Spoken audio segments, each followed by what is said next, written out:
Okay, hi everyone. So just another quick video on how to edit line work in Illustrator and how to make your lines look, um, how to line weight everything. Um, so I'm just going to do a test with these lines.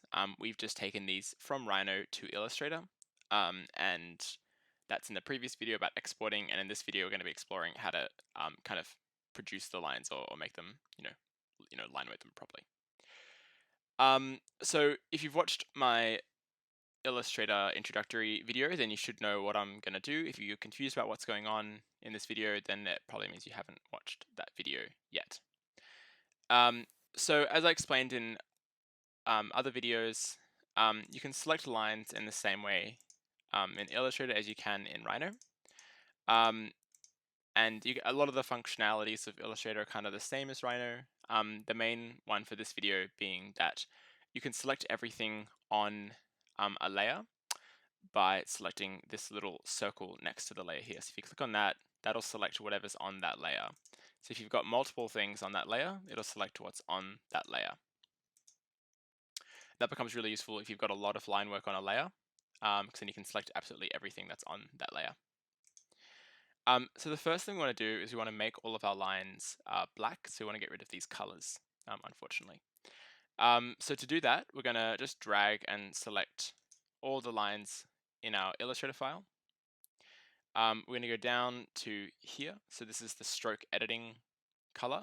You can also edit it up here. If you're not seeing the same interface as me, it's because you don't have Essentials Classic turned on. So that's that little settings there. That'll change your settings to look like this, so you get all the different tools. So just go over that quickly again. So select all the lines in Illustrator, and then you can edit the color up here, or you can edit the color by selecting this little box. This is the stroke editing tool. So just double click on that, and you'll get this color picker kind of option appear here. And this allows you to select kind of any color on the visible kind of color light spectrum. To get black is pretty easy. You just pull this little color down to the bottom corner, and all of these codes will read as 0. That means that it's just true black. So once they all read 0, you just drag it down there, you just go OK. You'll see here that our little stroke here has turned black. That means that everything that we've selected has a black stroke. So deselect by clicking away, and now all our lines are black. But you'll notice that they all look the same. So now we're going to line weight them. This is why we've put the line weights into the layer name. This is going to help us to remember which lines are meant to be what thickness, because as you can see, they all look the same now. But if you've if you put the line weight within your layer, then you'll know what line weight to give them. So now it's a really simple process. All you need to do is change the line weight of each line.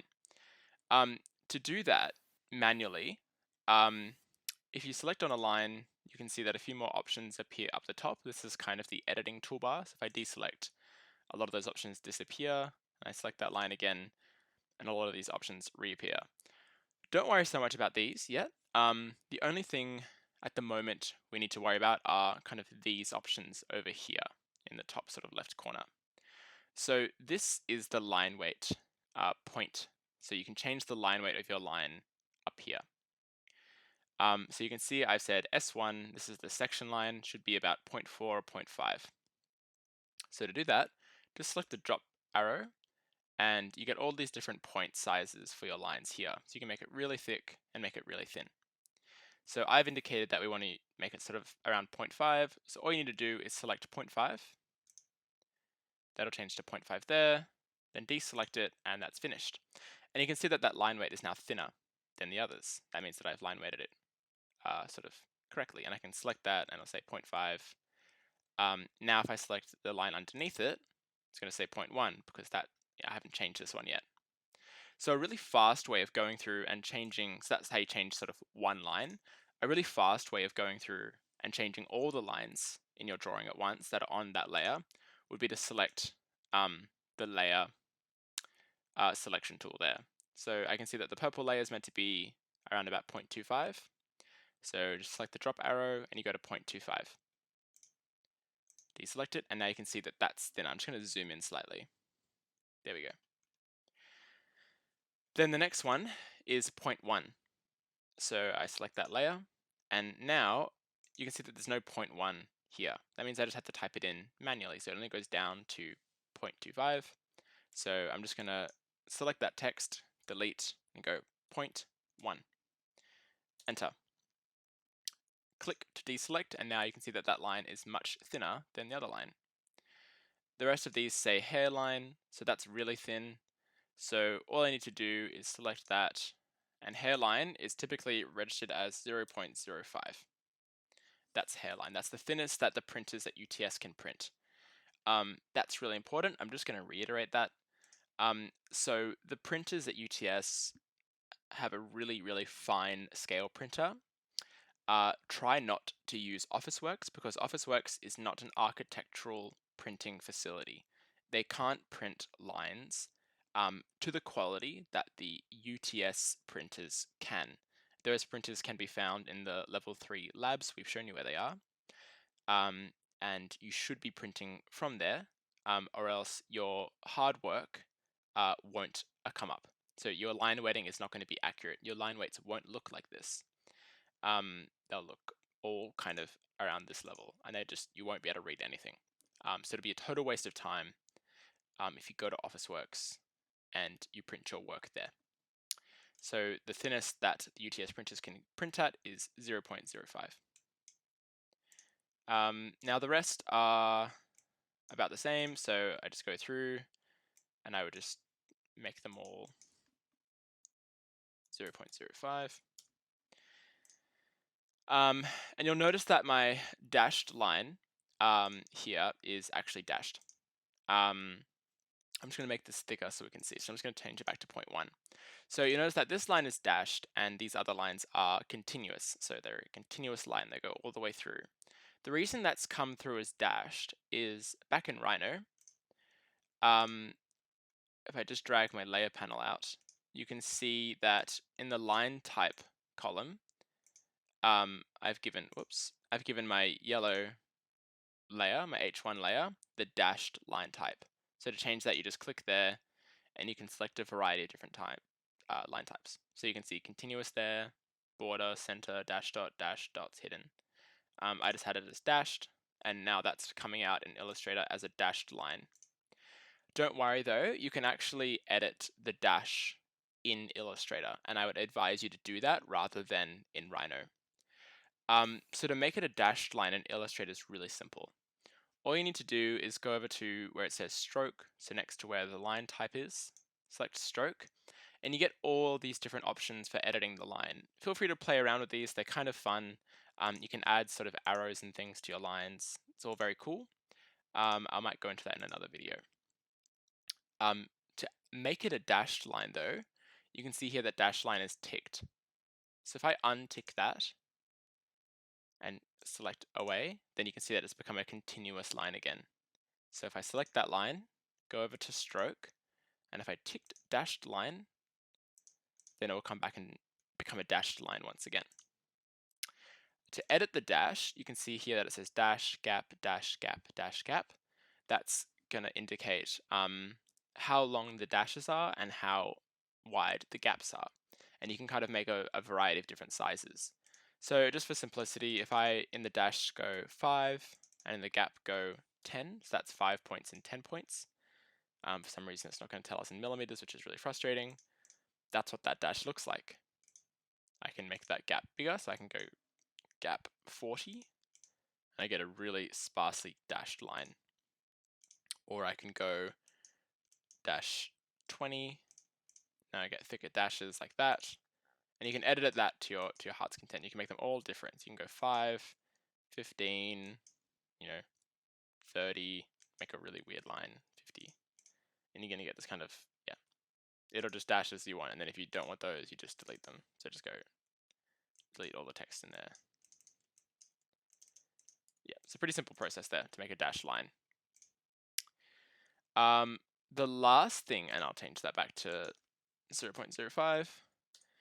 The last thing that I think is going to be useful for editing your line work in Illustrator is to use these line type tools. So again, I'm just going to change this to sort of a 2-point. So if I zoom in really closely to this line, you can see that this line has got a slightly kind of rounded edge. And it's kind of a straight line with a slightly rounded edge. You can actually edit the rounded edge in this box as well. So that's what these kind of symbols indicate. So you can kind of change it to a hard edge. You can change it to kind of end at the end of the point. So you can make it really precise. That's why Illustrator is so good for precision architectural drawing. So the other thing that I was going to show you was you can change the profile of the line. So you can give it a kind of overall appearance. And this is really great for creating sort of wavy lines or kind of specific aesthetics. So if I select the top profile, so the width profile 1, you can see that the line becomes really thin at the ends and kind of maintains its thickness in the middle. So it kind of tapers out and kind of mimics that shape, but in the overall line. If I select that line, I select another profile, you can make it sort of wavy, as if you're drawing water or something. You can give it sort of sharp points. You can give it sort of 1 point and kind of a flat edge on the other side. You can play with all of these. They're all quite fun. So just to demonstrate that whole process with an actual transect, so I've mocked up a really, really basic transect. I would go to Rhino. This is the transect that I just sketched up in sort of 10 minutes, just really quickly just to demonstrate this. So when you're exporting your transects, you would select everything that's in Rhino. Go over to File, go Export Selected. So we went over this in the export video. I'm going to call this Tom Transect. Change this to AI. Export. Yes, preserve model scale, 1mm, good. Export. Go to Illustrator. I'm going to go File, Open, Tom Transect, and there it is. So here's the transect. And if you've noticed, then I've kind of left this border on. This is going to help us arrange it on the page. So this is our artboard in Illustrator. This is where our line work will print from. If I select all the line work here, I can actually just drag that border to kind of lock into place with the artboard. So that's going to align my transect. I'm actually just going to change this from white because that's going to be kind of confusing. Sorry, just bear with me. So there's the kind of transect arrangement on the page. So all I did was I just dragged that kind of border that's in Rhino just to fit with the edge of the artboard in Illustrator. So just like that, and you can zoom in to just, oops, double check that. Once you've kind of aligned it, just delete that border. In fact, you can just delete that whole layer altogether. That's gone. So I want to really quickly line weight my drawing. So this is kind of how fast you can do it. So select everything as I did before, make it black, done. Then select that line type there, change that to 0.5 because that's the section line, so that's going to be the thickest line. Then on my purple layer, change that to 0.25. Then on the blue layer, change that to 0.1. Then on the P3, change that to 0.05. Then on H1 dashed, change that to 0.05. And there we go. Now my entire transect is line weighted and it's that fast. Then I can hide my transect outlines and that would be my transect. This is obviously a very basic transect. I think all I was looking at in this transect was the water. So maybe I'll go over that more in another video, but that's kind of how fast you can line weight a drawing. Then to kind of edit the lines to kind of make them wavy, so let's say that this was water and I wanted that to look like water, I could select everything on maybe this layer and give it that kind of wavy profile.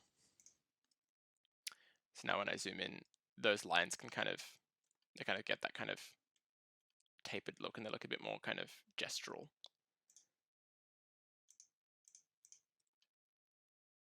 Yep. So that's the kind of the power, I guess, of Illustrator and the Rhino relationship. You can line weight things really quickly and make your complex drawings organized really fast. So thanks for watching. I might make one more video on some sort of additional Rhino stuff, but that's the basics of editing your line work in Illustrator. Thanks.